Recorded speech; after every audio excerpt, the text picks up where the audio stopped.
पुढची बातमी बघूयात। काल देवेंद्र फडणवीसांच्या रॅलीच्या दरम्यान अनेकांच्या मौल्यवान वस्तूंची चोरी झालेली आहे। रॅलीच्या दरम्यान अनेकांच्या सोन्याच्या चेन, पाकिटं आणि मोबाईल यांची चोरी झाल्याची घटना घडली आहे। या रॅलीमध्ये एका व्यक्तीची 7.5 तोळ्याची चेन सुद्धा चोरीला गेली आहे। बजाज नगर सोनेगाव या पोलिसांच्या हद्दीमध्ये 25 कार्यकर्त्यांनी आतापर्यंत तक्रारी दाखल केल्या आहेत। रॅलीमध्ये चोरी झाल्याच्या प्रकरणी आतापर्यंत 11 जणांना अटक करण्यात आली आहे। मुद्देमाल मात्र अजूनही हस्तगत झालेला नाही आहे।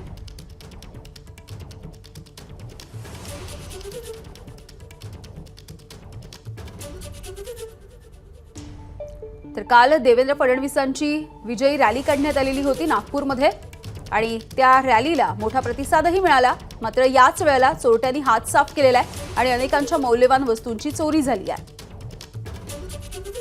त्यामुळे या रॅलीच्या दरम्यान अनेकांचे सोन्याचे दागिने, पाकिटं आणि मोबाईल फोन सुद्धा चोरीला गेलेले आहेत।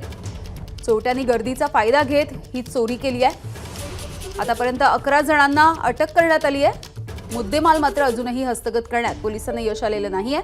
अधिकचा तपास अद्यापही सुरू आहे।